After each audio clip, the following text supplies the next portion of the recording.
అయితే బస్సు వచ్చి దాదాపుగా 6 months అవుతుంది అనుకుంటున్నాను. అయితే ఈ రిజిస్ట్రేషన్ ప్రాసెస్లో చాలా సందర్భాల్లో స్వామివారి అన్న, తర్వాత తమ్ముడు రాజస్వామి, నరసింహస్వామి, తర్వాత నేను కలిసి డిఓ సార్ని, కలెక్టర్ మేడం దగ్గరికి కూడా వెళ్ళడం జరిగింది. అయితే వాళ్ళు చాలా అప్రిషియేట్ చేశారు అన్నట్టు. అచ్చా, నిజంగా చాలా మంచి గొప్ప చారిత్రాత్మక నిర్ణయమనిగా చెప్పడం జరిగింది.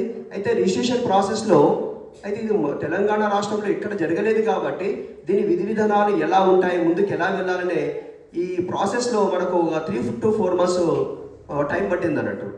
ఆ తర్వాతనే డిఓ సారు మనం ఇచ్చిన లెటర్ని కలెక్టర్ మేడంకు ఫార్వర్డ్ చేయడం, మేడం దాన్ని చూసి వెంబడే మీరు ఇలాంటి మంచి నిర్ణయాలు తీసుకున్నారు కాబట్టి దీన్ని మీరు ఫార్వర్డ్ చేయని చెప్పడం, ఆ తర్వాత డిఓ సార్ యొక్క ప్రొసీడింగ్తో మళ్ళీ మేము ఆర్టీఓ మేడం, గాంధీ మేడం ఉంది అక్కడ, ఆ మేడం దగ్గరికి పోతే సార్ ఎక్కడ రాష్ట్రంలో ఏ రిజిస్ట్రేషన్ ప్రాసెస్ జరగలేదు, మరి ఇది ఎట్లా చేయాలో నేను మళ్ళీ తెలుసుకోవడానికి మళ్ళీ 1 month తీసుకున్నాను మేడం.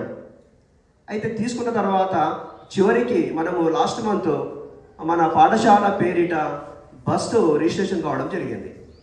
అయితే రిజిస్ట్రేషన్ వెంబడే మనము ఒక అంగీకారం తీసుకోవాల్సిన అవసరం ఉంది.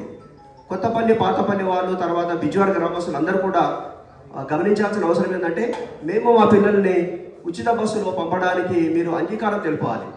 అంగీకారం తెలిపినట్లయితేనే ఆ పేరెంట్స్ సంబంధించిన పిల్లల్ని మేము బస్సు ద్వారా పాఠశాలకు రప్పించడంలో మేము కూడా చొరవ తీసుకోవాల్సిన అవసరం ఉంటుంది. కాబట్టి ఆ విషయాన్ని మొన్న ఫ్లాగ్ హోస్టింగ్ రోజు చెప్పడం జరిగింది అన్నట్టు. అయితే పాతపల్లి, కొత్తపల్లి నుండి చాలా తక్కువ సంఖ్యలో వచ్చారు, బిజ్వాడ వాళ్ళే ఎక్కువ ఉన్నారు గ్రామస్తులు. ముఖ్యంగా వాళ్ళకు ప్రొవైడ్ చేసిన కానీ వాళ్ళు ఎందుకు రాలేదు, పిల్లలకు ఖచ్చితంగా చెప్పినాం ఖచ్చితంగా రావాలి. ఒక చిన్న